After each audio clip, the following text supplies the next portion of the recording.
Gênesis. Capítulo 12.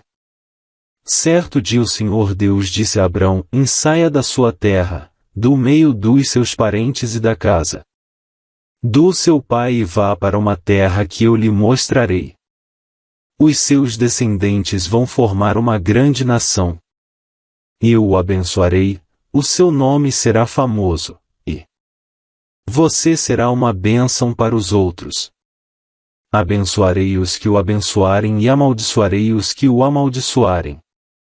E por meio de você eu abençoarei todos os povos do mundo. Abrão tinha 75 anos quando partiu de Harã, como o Senhor havia ordenado. E Ló foi com ele. Abrão levou a sua mulher Sarai, o seu sobrinho Ló, filho do seu irmão, e todas as riquezas e escravos que havia conseguido em Harã. Quando chegaram a Canaã, Abrão atravessou o país até que chegou a Siquém, um lugar santo, onde ficava a árvore sagrada de Moré. Naquele tempo os cananeus viviam nessa região. Ali o Senhor apareceu a Abrão e disse: eu vou dar esta terra aos seus descendentes. Naquele lugar Abrão construiu um altar a Deus, o Senhor, pois ali o Senhor havia aparecido a ele. Depois disso Abrão foi para a região montanhosa que fica a leste da cidade de Betel e ali armou o seu acampamento. Betel ficava a oeste do acampamento, e a cidade de Ai ficava a leste. Também nesse lugar Abrão construiu um altar e adorou o Senhor. Dali ele foi andando de um lugar para outro, sempre na direção sul da terra de Canaã. Naquele tempo houve em Canaã uma fome tão grande, que Abrão foi morar por algum tempo no Egito. Quando ia chegando ao Egito, Abrão disse a Sarai, a sua mulher: escute. Você é uma mulher muito bonita. E, quando os egípcios a virem, vão dizer: essa aí é a mulher dele. Por isso me matarão e deixarão que você viva. Diga, então, que você é minha irmã. Assim, por sua causa, eles me deixarão viver e me tratarão bem. Quando Abrão chegou ao Egito, os egípcios viram que Sarai, a sua mulher, era, de fato, muito bonita. Alguns altos funcionários do rei do Egito também a viram e contaram a ele como era linda aquela mulher. Por isso ela foi levada para o palácio do rei.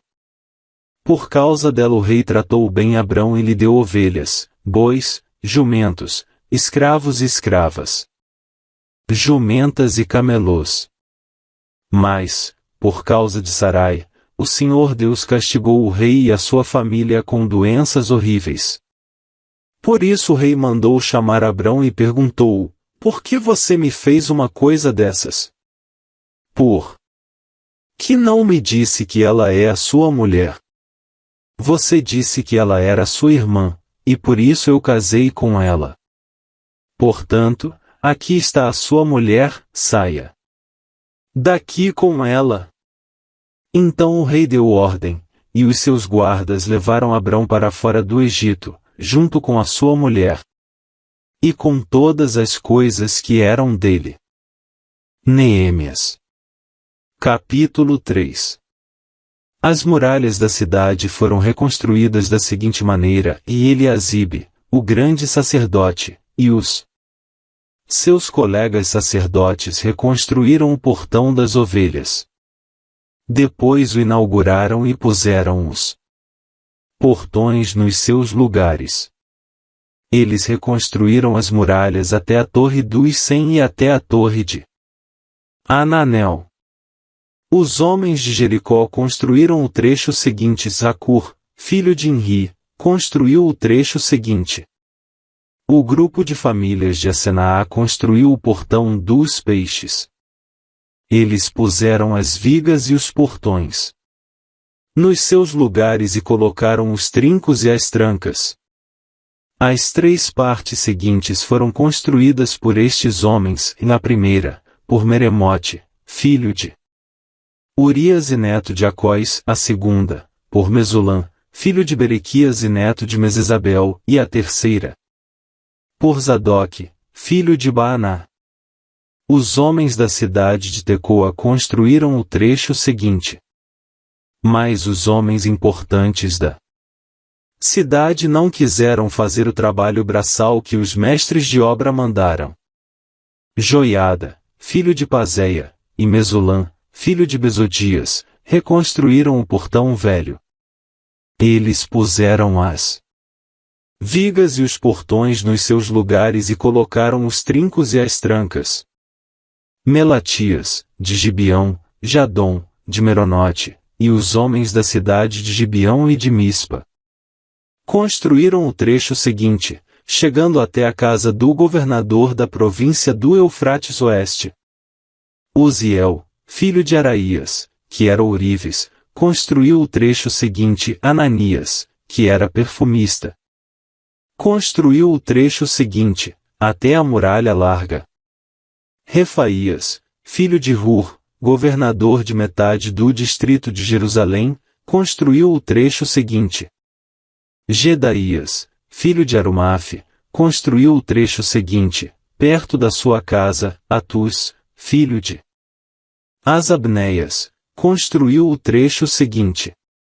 Malquias, filho de Arim, e Assub, filho de Pat-Moabe, construíram o trecho seguinte. A torre dos fornos.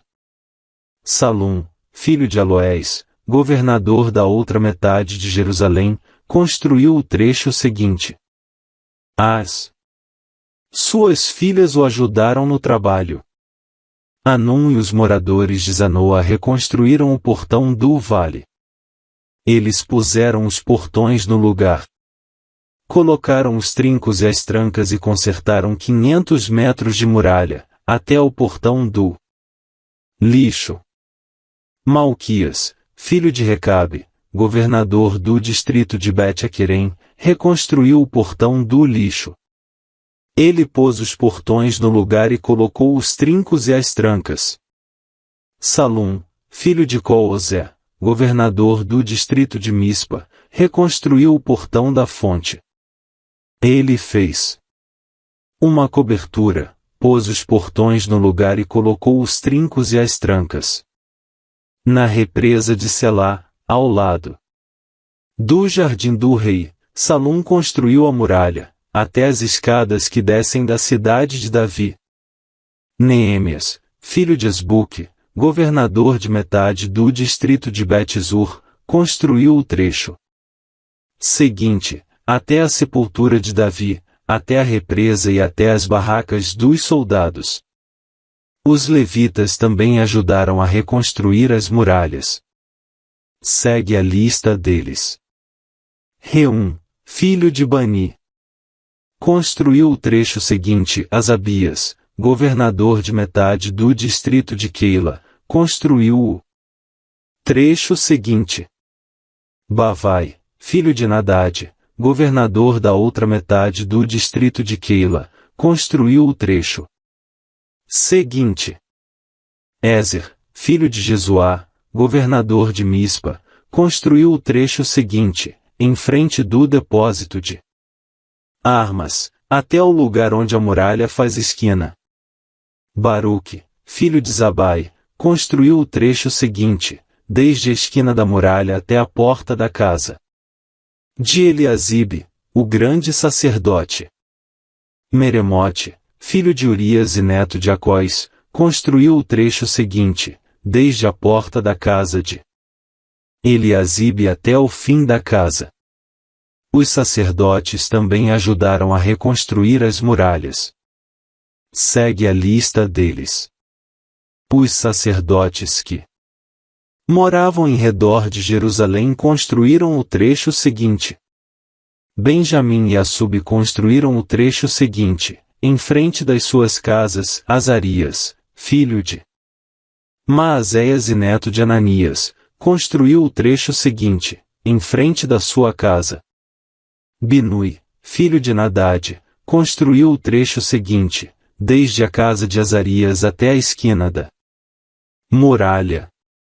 25-26 Palau, filho de Uzai, construiu o trecho seguinte, começando da esquina e da torre do palácio de cima, perto do pátio da guarda. Pedaías, filho de Paróis, construiu o trecho seguinte, até um lugar no leste, perto do portão das águas e da torre que guarda o templo.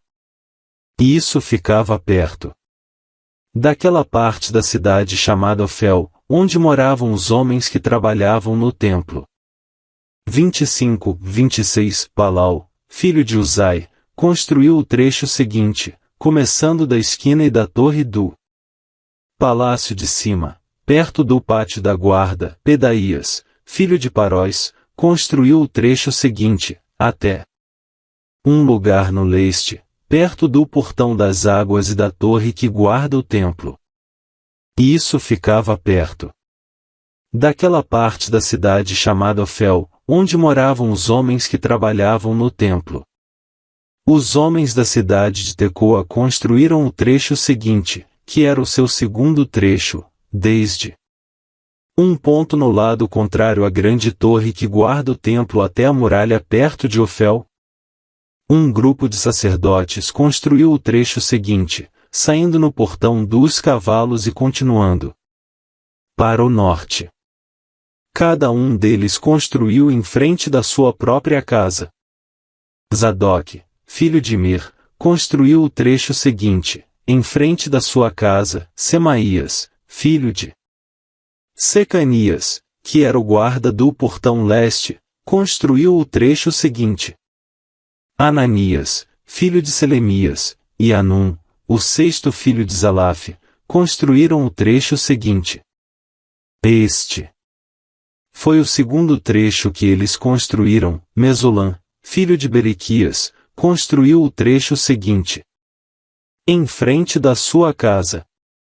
Um ourive chamado Malquias construiu o trecho seguinte, até uma casa usada pelos trabalhadores do templo e pelos comerciantes. Essa casa estava ao lado do portão da guarda, perto da sala que ficava no alto da esquina nordeste da muralha. Os ourives e os comerciantes construíram o último trecho, da sala da esquina até o portão das ovelhas. Mateus. Capítulo 11. Quando acabou de dar essas ordens aos seus 12 discípulos, Jesus saiu daquele lugar e foi ensinar e anunciar a sua mensagem nas cidades que ficavam perto dali. João Batista estava na cadeia e, quando ouviu falar do que Cristo fazia, mandou que alguns dos seus discípulos fossem perguntar a ele: o Senhor é aquele que ia chegar ou devemos esperar outro? Jesus respondeu: voltem e contem a João o que vocês estão ouvindo e vendo. Digam a ele que os cegos veem, os coxos andam, os leprosos são curados, os surdos ouvem, os mortos são ressuscitados, e os pobres recebem o Evangelho. E felizes são aqueles que não abandonam a sua fé em mim. Quando os discípulos de João foram embora, Jesus começou a dizer ao povo o seguinte a respeito de João: o que vocês foram ver no deserto? Um caniço sacudido pelo vento? O que foram ver? Um homem bem vestido? Ora, os que se vestem bem moram nos palácios.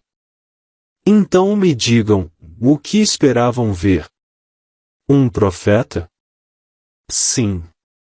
E eu afirmo que vocês viram muito mais do que um profeta. Porque João é aquele a respeito de quem as Escrituras Sagradas dizem: aqui está o meu mensageiro, disse Deus. Eu o enviarei adiante de você para preparar o seu caminho. Eu afirmo a vocês que isto é verdade, e de todos os homens que já nasceram, João Batista é o maior. Porém quem é menor no reino do céu é maior do que ele. Desde os dias em que João anunciava a sua mensagem, até hoje, o reino do céu tem sido atacado com violência, e as pessoas violentas tentam conquistá-lo. Até o tempo de João, todos os profetas e a lei de Moisés falaram a respeito do reino. E, se vocês querem crer na mensagem deles, João é Elias, que estava para vir. Se vocês têm ouvidos para ouvir, então ouçam. Mas com quem posso comparar as pessoas de hoje? São como crianças sentadas na praça. Um grupo grita para o outro: nós tocamos músicas de casamento, mas vocês não dançaram. Cantamos músicas de enterro, mas vocês não choraram. João Batista jejua e não bebe vinho, e todos dizem: ele está dominado por um demônio. O Filho do Homem come e bebe, e todos dizem: vejam. Este homem é comilão e beberrão. É amigo dos cobradores de impostos e de outras pessoas de má fama. Porém é pelos seus resultados que a sabedoria de Deus mostra que é verdadeira. Então Jesus começou a acusar as cidades onde tinha feito muitos milagres. Ele fez isso porque os seus moradores não haviam se arrependido dos seus pecados. Jesus disse: ai de você, cidade de Corazim! Ai de você, cidade de Betsaida!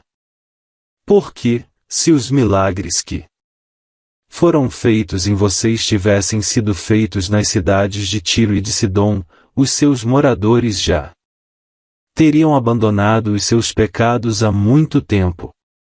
E, para mostrarem que estavam arrependidos, teriam vestido roupa feita de pano grosseiro e teriam jogado cinzas na cabeça. Pois eu afirmo a vocês que, no dia do juízo, Deus terá mais pena de Tiro e de Sidom do que de vocês, Corazim e Betsaida. E você, cidade de Cafarnaum, acha que vai subir até o céu? Pois será jogada no mundo dos mortos. Porque, se os milagres que foram feitos aí tivessem sido feitos na cidade de Sodoma, ela existiria até hoje. Pois eu afirmo a vocês que, no dia do juízo, Deus terá mais pena de Sodoma do que de você, Cafarnaum. Naquela ocasião Jesus disse: ó Pai, Senhor do céu e da terra, eu te agradeço porque tens mostrado às pessoas sem instrução aquilo que escondeste dos sábios e dos instruídos. Sim, ó Pai, tu tiveste prazer em fazer isso. O meu Pai me deu todas as coisas. Ninguém sabe quem é o Filho, a não ser o Pai, e ninguém sabe quem é o Pai, a não ser o Filho e também aqueles a quem o Filho quiser mostrar quem o Pai é. Venham a mim, todos vocês que estão cansados de carregar as suas pesadas cargas, e eu lhes darei descanso. Sejam meus seguidores e aprendam comigo porque sou bondoso e tenho um coração humilde e vocês encontrarão descanso.